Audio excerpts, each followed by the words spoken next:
Hello friends, आप देख रहे हैं आपका अपना यूट्यूब चैनल जजमेंट अड्डा। और इस वीडियो में मैं आपके लिए लेकर आया हूं सुप्रीम कोर्ट का लेटेस्ट डिसीजन। अगर आप चैनल पर नए हैं तो चैनल को सब्सक्राइब जरूर कीजिएगा। चलिए वीडियो की शुरुआत करते हैं। आप देखिए, नोटा को अधिक वोट तो चुनाव अमान्य करने वाली मांग पर आयोग को नोटिस। तो दोस्तों, आपको पता ही है कि भारत के अंदर जो लोकसभा के, विधानसभा के और पंचायती राज के जो चुनाव होते हैं उन सब के अंदर नोटा जो है उसका प्रावधान कर रखा है। ठीक है, नोटा का मतलब होता है नॉन ऑफ द अबव। ठीक है, यानी उपर्युक्त में से कोई नहीं। इसको लेकर के सुप्रीम कोर्ट के अंदर एक याचिका जो है वो दायर की गई है। उस याचिका की सुनवाई करते हुए सुप्रीम कोर्ट के द्वारा चुनाव आयोग को जो है नोटिस जारी किया गया है। और याचिका किस मुद्दे को लेकर के दायर की गई है? अगर किसी निर्वाचन क्षेत्र में जो उम्मीदवार होते हैं उन उम्मीदवारों में से किसी भी उम्मीदवार से अगर नोटा को अधिक वोट मिले तो ऐसी स्थिति में वह जो चुनाव है वो अमान्य होना चाहिए। इस मांग को लेकर के याचिका जो है वो दायर की गई है। तो ये न्यूज जो है वो क्या है, आप पूरी देखिएगा। इसके साथ साथ मैं आपको नोटा के बारे में और विस्तार से जानकारी भी प्रदान करूंगा। ठीक है, सुप्रीम कोर्ट ने किसी निर्वाचन क्षेत्र में अधिकतम वोट नोटा के पाले में जाने पर चुनाव को अमान्य करने की मांग वाली याचिका पर चुनाव आयोग को नोटिस जारी किया है। याचिकाकर्ता ने यह निर्देश देने की भी मांग की कि जो उम्मीदवार नोटा से हार गए हैं उन्हें उपचुनाव लड़ने से रोका जाना चाहिए। इसके अलावा याचिका में कहा गया है कि नोटा को काल्पनिक उम्मीदवार के रूप में उचित प्रचार किया जाना चाहिए। यानी नोटा को भी एक उम्मीदवार माना जाना चाहिए, लेकिन कैसा उम्मीदवार? एक काल्पनिक उम्मीदवार जो है माना जाना चाहिए। ठीक है, भारत के मुख्य न्यायाधीश सीजेआई डीवाई चंद्रचूड़, जस्टिस जेबी पारदीवाला और जस्टिस मनोज मिश्रा की पीठ ने याचिकाकर्ता शिव खेड़ा के उठाए गए इस मुद्दे पर विचार करने के लिए सहमत हुई। सीजेआई ने कहा, हम देखना चाहते हैं कि इसको लेकर के चुनाव आयोग का क्या कहना है। तो दोस्तों, न्यूज आपने पूरी देखी। मैं आपको बता दूं कि नोटा का जो पहली बार भारत के अंदर प्रयोग किया गया था वो 2009 में किया गया था।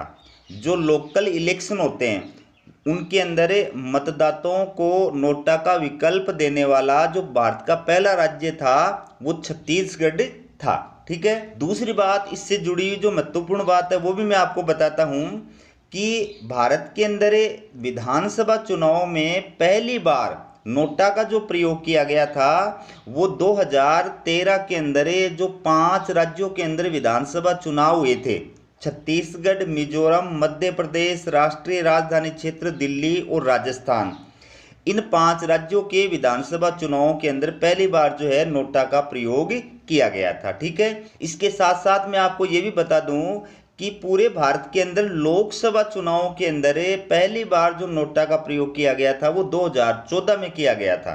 2014 में भारत में जो 16वीं लोकसभा के चुनाव हुए थे उन चुनावों के दौरान नोटा का पहली बार प्रयोग किया गया था। ठीक है, तो इसके साथ साथ मैं आपको ये भी बता दूं कि भारत में जो नोटा का ये प्रावधान किया गया है ये People's Union for Civil Liberties बनाम भारत संघ मामले के अंदर सुनवाई करते हुए सुप्रीम कोर्ट के द्वारा जो आदेश दिया गया था उस आदेश के पश्चात जो है चुनाव आयोग के द्वारा ये प्रावधान जो है इसको लागू किया गया है।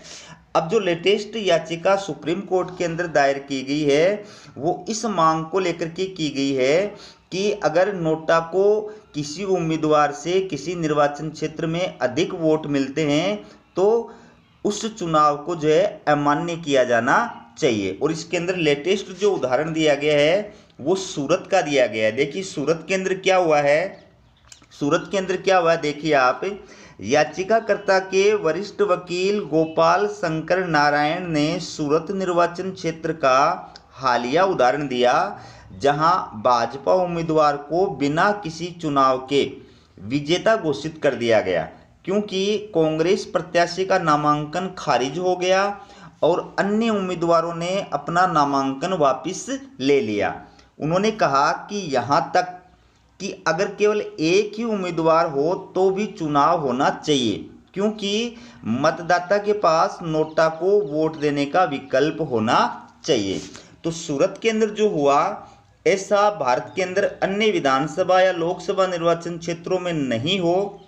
इसी मांग को ध्यान में रखते हुए जो याचिकाकर्ता हैं शिव खेड़ा, उनके द्वारा सुप्रीम कोर्ट में ये याचिका दायर की गई है और ये मांग की गई है कि भले ही किसी निर्वाचन क्षेत्र में अगर एक भी उम्मीदवार है तो भी जो है वहाँ पर वोटिंग होनी चाहिए, क्योंकि नोटा को भी एक वैकल्पिक जो है उम्मीदवार माना जाना चाहिए, काल्पनिक उम्मीदवार माना जाना चाहिए और पब्लिक के पास में ये चॉइस होनी चाहिए कि वो नोटा का इस्तेमाल कर सकें। तो इसी मुद्दे पर जो है सुप्रीम कोर्ट ने सुनवाई करते हुए निर्वाचन आयोग को नोटिस जारी किया है। आप हमारे चैनल के साथ में जुड़े रहिए, जो भी अपडेट आएगी मैं आपके लिए लेकर के आऊँगा। हमारा वीडियो देखने के लिए आप सभी का बहुत बहुत धन्यवाद।